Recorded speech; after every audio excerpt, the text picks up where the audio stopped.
بسم الله الرحمن الرحيم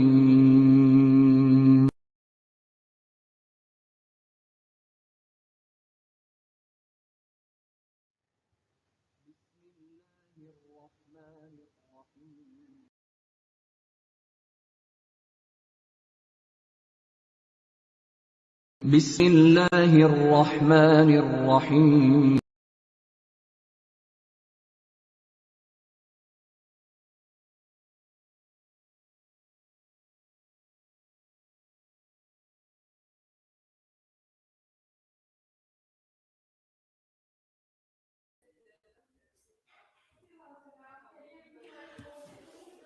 Assalamu alaikum. Today it is Wednesday, the 18th of August 2021, and in our series Reflections on the Holy Quran, this is broadcast number 245. And yesterday we started speaking about Al-Baqarah, verse 91, and this is the second broadcast in considering the words of this verse.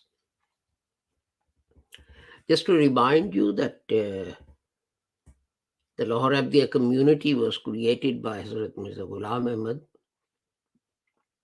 who taught us that although people say that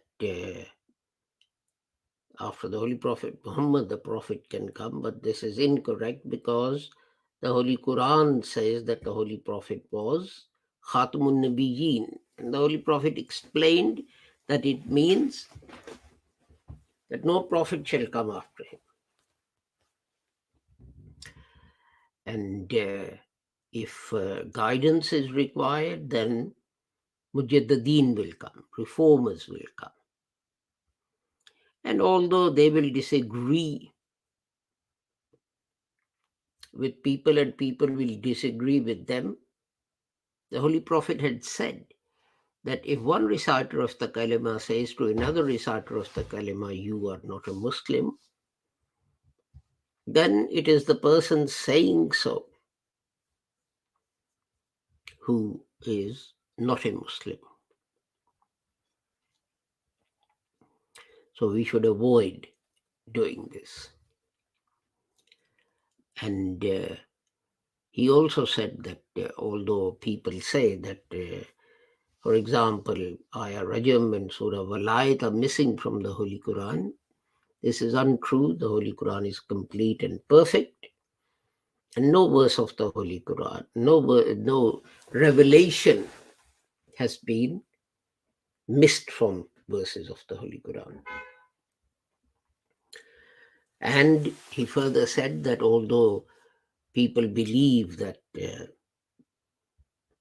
some verses of the Holy Quran are abrogated, this is untrue. No verse of the Holy Quran was, is, or shall be abrogated. The Holy Quran, as I said, he told, is complete and perfect. And he said that jihad is a fundamental duty of every Muslim. And but it is that definition of jihad that the Holy Prophet Muhammad sallallahu alaihi wasallam gave that is applicable, and not a definition by anyone else.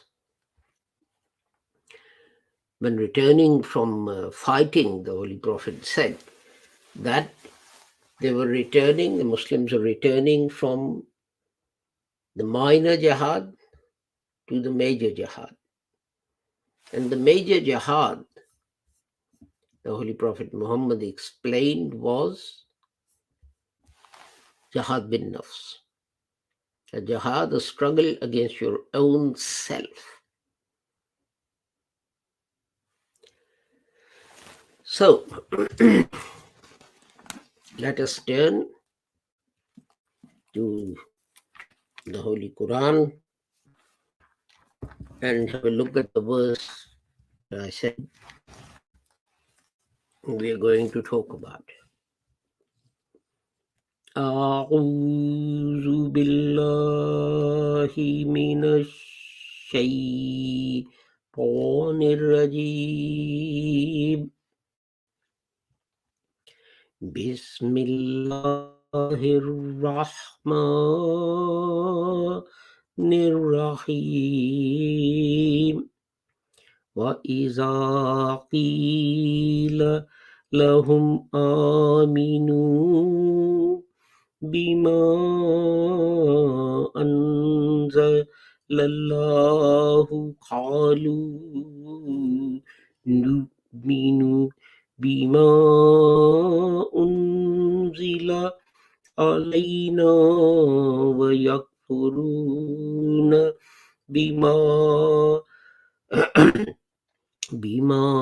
وراءه وهو الحق مصدقا لما معهم قل فلم تقتلون أنبياء الله من قبل إن كنتم مؤمنين. And when it is said to them, believe in that which Allah has revealed, they say, we believe in that which was revealed to us. And they deny what is besides that,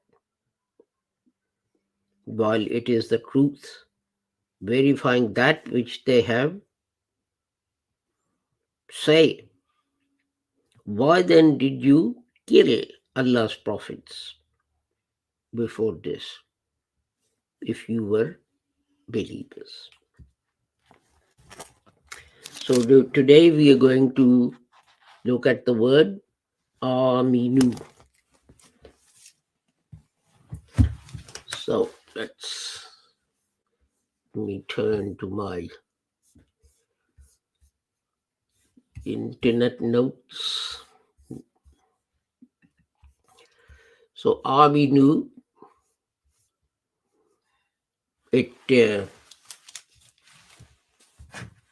there are two segments. Or another way to say that is it's two words which are joined together. The last two letters, Wa and Hamza, that's a pronoun. And me, nu, at the front is the verb. And it occurs in the Holy Quran 879 times with 17 different meanings, or in 17 different forms. 537 times as Amana. 202 times as Mu'min. And then after that, 45 times as Iman. And then 22 times as Mu'minat. So what do we have? And 20 times as Amina. So 20 times, and then 14 times as the adjective Amin. What else do we have? 6 times as Amin. 6 times, and 6 times as Mu'minat.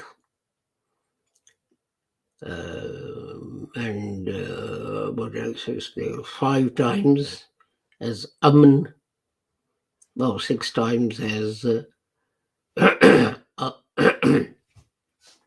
Amin.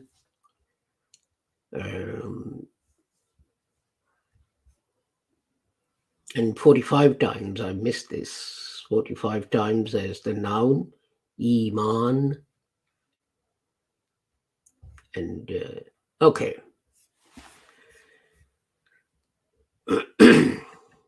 So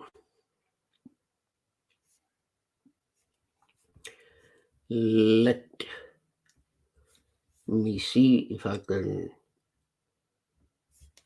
find my notes. Where are they? Here we are. So the root is Hamza Mim Noon and Al Amnu. It means that your inner soul, yourself, is satisfied. Some people say that Amnun, Amanatun, and Amanun, they are all roots. They're all masters, right? You may remember I've been saying that, Arabic is based on triliteral consonants which act as roots. But there are roots which have 4 letters and so on. They're not very common. It's mostly 3 letters. But you do come across, and that is what they're saying. Amanun, they say, is a root. But this is a academic discussion of scholars. So the first thing we have is a verse of the Holy Quran where this word is used. Where are we? Watahunu amanatikum. Chapter 8, verse 27. The things entrusted to you, do not be dishonest about them. So remember, in those days, what would happen is that people would entrust, but basically people would use other individuals as banks, because there weren't any banks, and if you had something valuable, you would find, and a lot of them were traders, etc. And they would leave home, and there may not be anyone left behind. So what choice do you have? Well, you can either cart all your valuables with you all the time, or you can find someone and leave those valuables with him or her.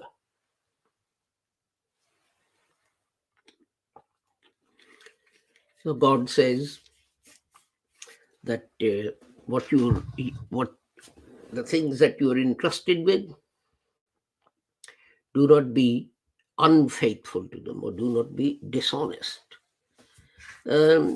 Now, I've given the example of material things, gold and jewelry and cash and all that kind of thing and so on. But there are other things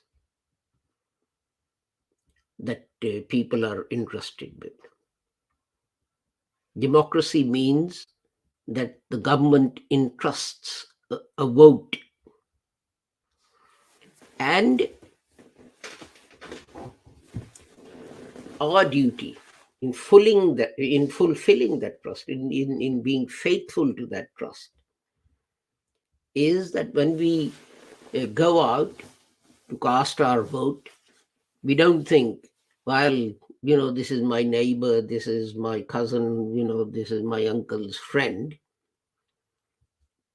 What we do is we cast the vote in accordance with the person's abilities. And rather than for any other consideration. And in turn, when a government is elected, we have trusted them. We have put our trust in them, in that they're going to govern the country and make laws which are good for everyone, not for any personal benefit, etc. And we see that, people are more interested in lining their own pockets, furthering their own agendas, rather than being faithful to the trust that is placed with them. And we saw recently, a prominent person, and he was trying to use his connections to further the business and ends of his friends. In my opinion, and the opinion of other experts, his friends didn't deserve that. But there we are. So a trust is not just gold and jewelry and so on. It's also when you put some authority in someone's hand, you're trusting them with something. Further, the Holy Quran says, Inna aradnal amanata ala samawati wal ard. Chapter 33, verse 72. And I entrusted or tried to or offered the heavens and the earth. Now, some people translate the word amanat here as burden. The burden I offer to the heavens and the earth. And some people say that it means that when this burden was offered, it meant justice, regardless of what the consequences or situation is. Always do justice. Some people say it means the alphabet. Some people say it means intellect and understanding.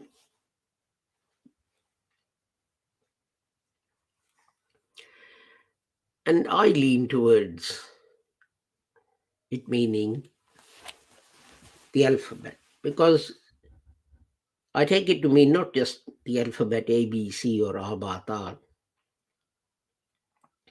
but knowledge. And what I would say is this, that without knowledge, you cannot do justice. Without knowledge, you cannot recognize God, and so on. You need knowledge for everything. But of course, what we have done is that we've been unfaithful to this amanat that God had put in our hands. How? Well, we acquired knowledge. So what did we do with it?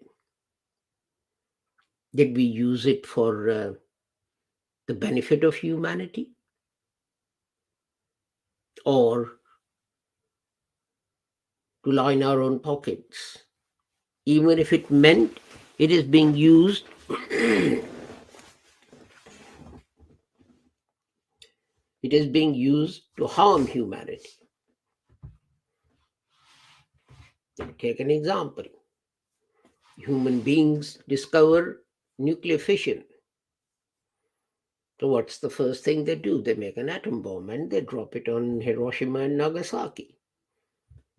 Forget about the excuses people come up with. It means this, and it will be save lives and all that kind of thing. The point I'm making is the first use that we put our knowledge to is to further our political or our economic agenda. And this is what was done.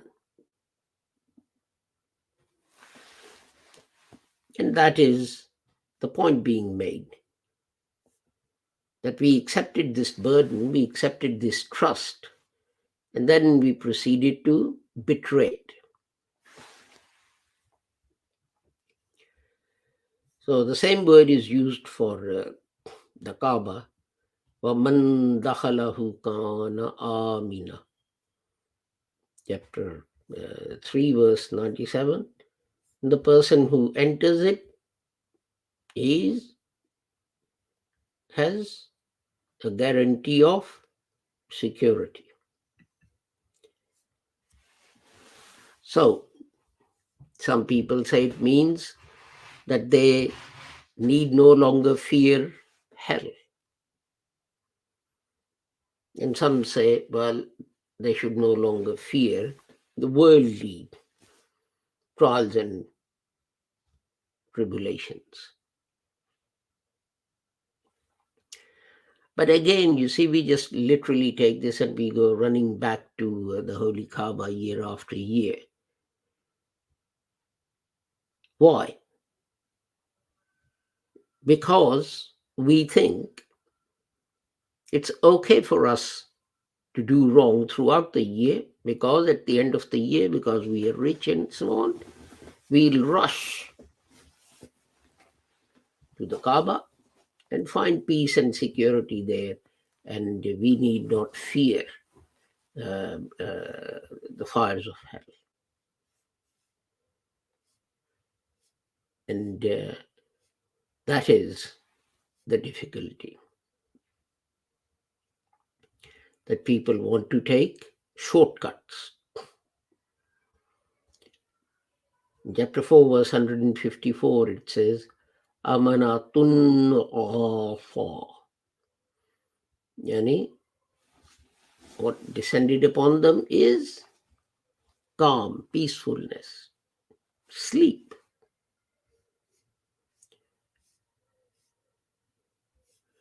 So, a particular use is al-Iman, when it's used to mean the Sharia of the Holy Prophet Muhammad sallallahu alaihi wasallam. And for example, in chapter 2, verse 62, which we saw, it says, Allazina amanu wallazina hadu wan nafara wafabi'un. So those who, Allazina amanu, those who came to believe, or Jews, or Christians, or Sabis. Some people say Sabi was an old religion where people worship the sun or the stars and so on. But Allazina amanu. So those who believe. So here, interestingly, those who believe and others, they're all, if they satisfy certain conditions, then they would be at peace.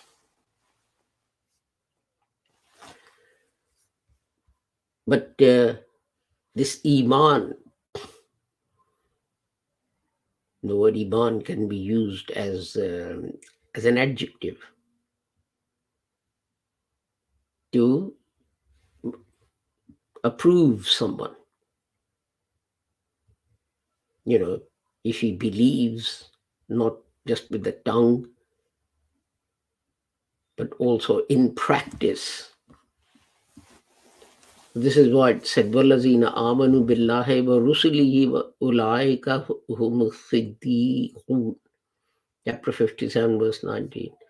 Those who believe in Allah, amanu billah, and wa rusulihi, His messenger.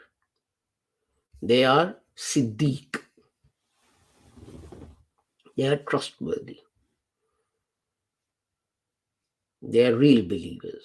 Why? Because between their belief and their action, there is no contradiction.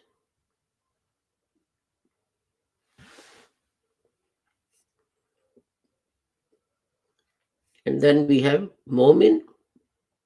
Mu'min is the one who certifies.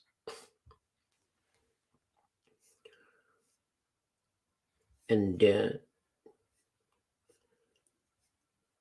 also means that someone on whom you can depend, someone who is trustworthy. Now here certifies, he does something that puts others at ease. So you can say that a mu'min is a person, for example, if it's a Muslim majority country, then if people living there, the majority, if they're mu'mins, if they truly believe, then what will happen? Others will be able to depend on them for their rights. So that's what a true mu'min is. That the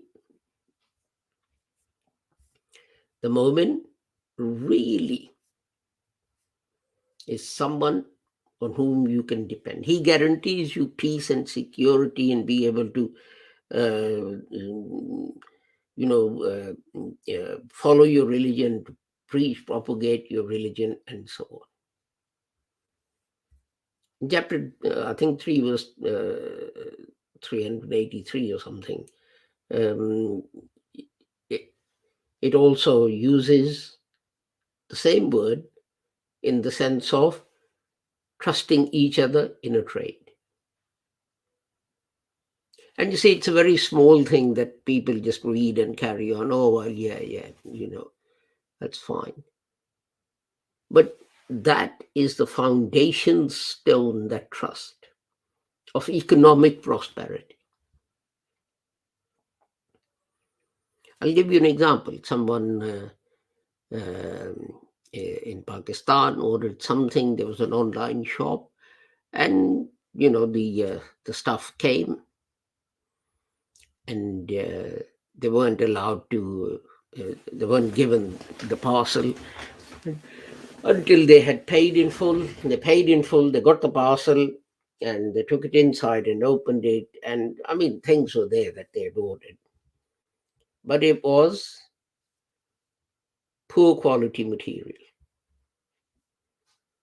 And this man's attitude is, well, I'm not going to do that again, am I? So you see, whereas here, you can order things from, I don't know, Amazon or whatever online. And they just say, well, if you don't like it, just send it back to us within 7 days. You don't even have to give a reason. And further, the law says, well, if you used a credit card and it was more than £100, you can get your money back from the credit card company. That trust, that dependence that I'm not going to lose my hard-earned money, then drives the economy. That means that the people who do the deliveries, they have jobs. For those jobs, they need to put petrol in the car. That means, you need more petrol pumps or more staff at petrol pumps. It may mean that you need more staff working in the warehouses of Amazon or whatever it may be. So you can see that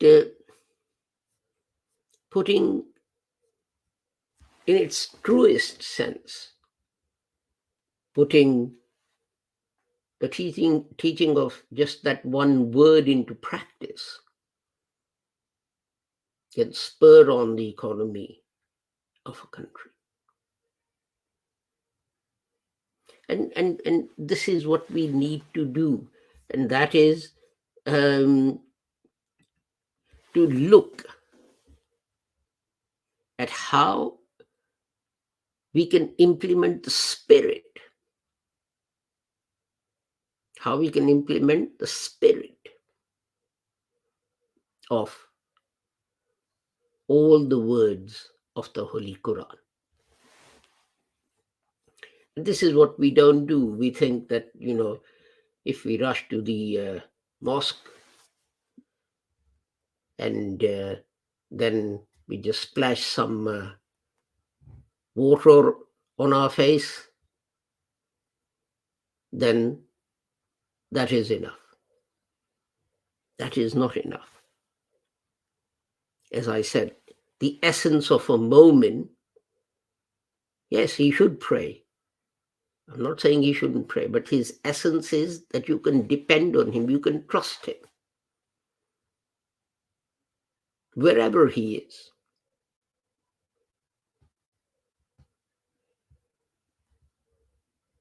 So our friends need to think about this.